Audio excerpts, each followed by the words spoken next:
The very first attempt to create a good showcase study of the ancestors of justice happened among the ancient Greeks. That being, even before the 8th century BC, the southern islands, peninsulas and mainland of the Balkan Peninsula had special places for debtors, prisoners, and other violators. To take life of a man for debts, for petty mischief, and for fighting against you in a fair war, even on the border of Bronze and Iron Age, was somehow not tolerable. But the Proto-Greek polis states could not let such people get away with everything they've done. People even then realized that death is not a sole resolution, but there are others, more humane ones. It was necessary to erase one personality in an individual and attach another in its proper place. They did it in various ways. They frightened, starved, or left that person to face cold and dirt. However, there was no punishment for the birth of such bastards.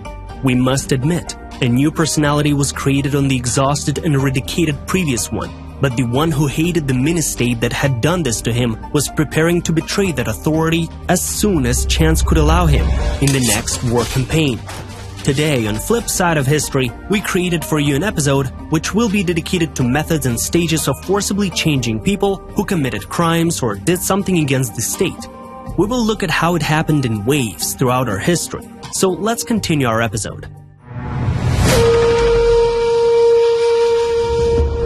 The second attempt, 16th century United Kingdom. It was in the UK that prisoners were first loaded to the fullest. In addition to being placed to serve their sentences, they now had to perform the function of correctional officers. It was in 1553, after the English experience in this matter, that the jailers of the Western countries began to act alongside with representatives of the Christian churches, both Catholic and Protestant. Priests and monks, nuns in the case of women's re-educational centers, were the only ones with whom the off-track souls indeed were. After all, the first colonies were located far from cities and even outside of villages. One couldn't say a word to the staff of the correctional place. The kidnapping is complete because, based on the common logic of the time, the person is forced to forget the events that eventually led him to become an offender. Thus, to get into a kind of purifying emptiness in which all of that was about to disappear due to him being in holy synthesis with God, so a sip of water, crumbs of bread, unbearable work, and constant pain from physical punishment for the slightest offenses within that institution. In essence, these were the first small camps. They will become extraordinarily large in more than 350 years from then, if being more precise, on the territory of the Cape Colony. Let's move further. The third attempt. Women who did not break the laws. If prior to this chapter we spoke only about debtors, small and large lawbreakers and captives, then at the very beginning of the 1700s on the territory of the same Great Britain there was a huge need to correct criminals.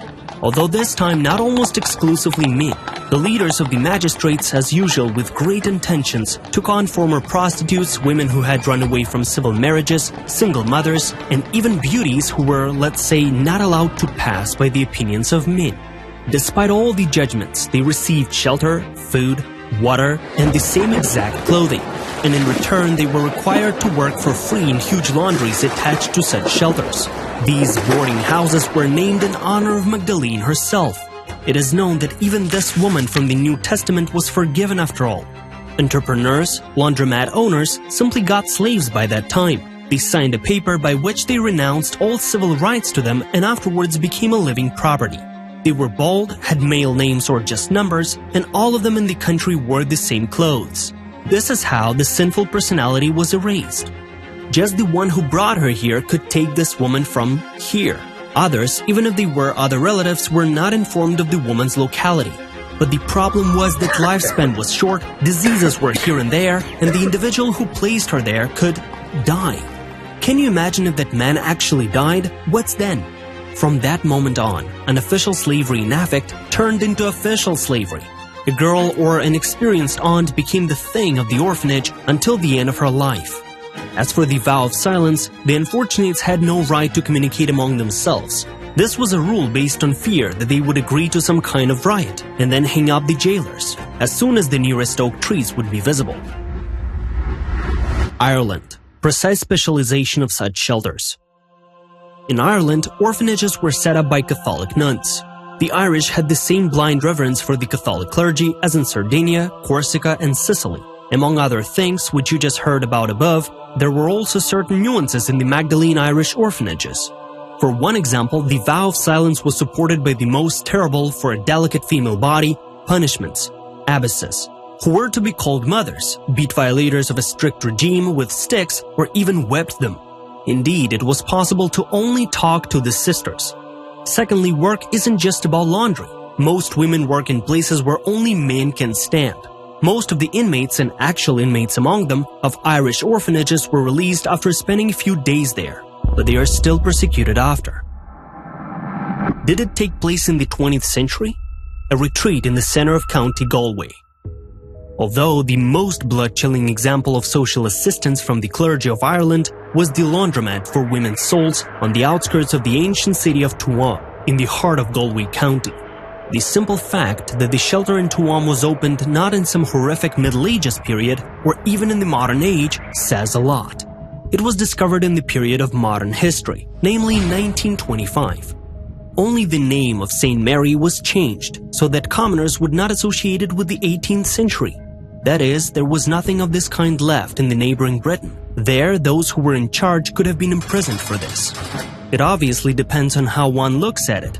There is nothing surprising, the morals that reigned on the island which, for a reason, spent all its strength in the national liberation struggle, hunger, diseases, extreme poverty in many areas and immoderate drunkenness were strikingly different from another, even the most wet in terms of climate country in Western Europe.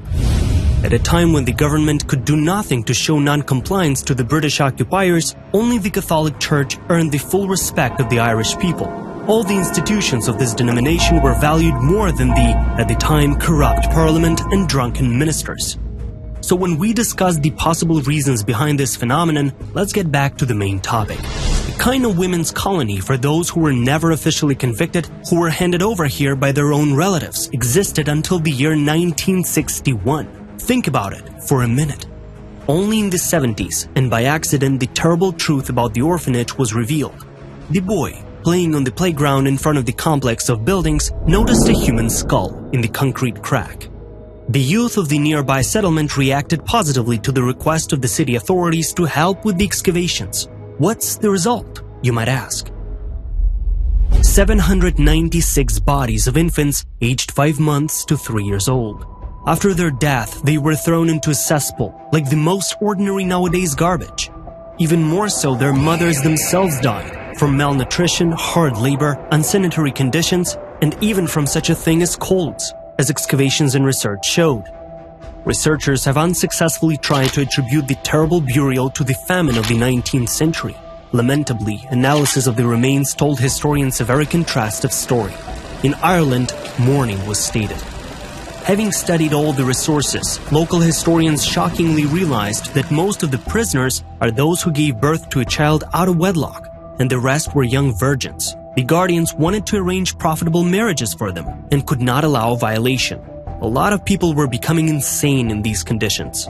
Only after that, Irish historians, journalists, legal scholars and bloggers, having acknowledging the matter, began to study the history of this very curious place, contrary to tolerance within society, diversity, proclaimed liberty, and so on.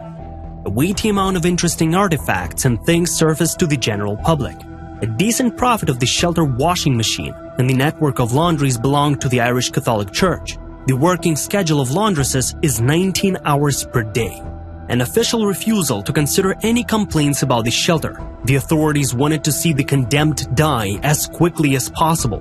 First and foremost, they could start to talk. The slow reaction of Western society. At the end in 1993, the Church of Ireland rushed to get rid of the land by selling it. By that time, the remains had been destroyed by cremation. This further put at a distance social activists against their own native church. They even made a documentary concerning this, as well as a feature film, The Magdelene Sisters. Under these efforts, the former prisoners of the orphanage ceased to be afraid of the church and began to give terrible interviews. There are 2 more European feature films on this topic, where everything is in color and shown in dramatic way. But above all, the more mild Irish St. Mary's orphanage was closed only in 1996. The whole investigation ended only in 2016. All the surviving victims, around 10,000 women, were paid serious compensation, and people whose mothers, sisters, and wives were missing were given the opportunity to bury them and the children with whom they got there. This story made Irish society realize a lot of out-of-the-ordinary things, and the person who announced the very decision of the court and the government in 2016 wept at the same time. There were also pickets.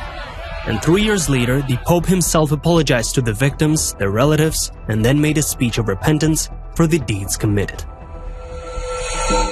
Thank you for watching. Do not hesitate to leave a like and subscribe to get notified when new episodes will come out on Flip Side of History. And now, see you in upcoming episodes.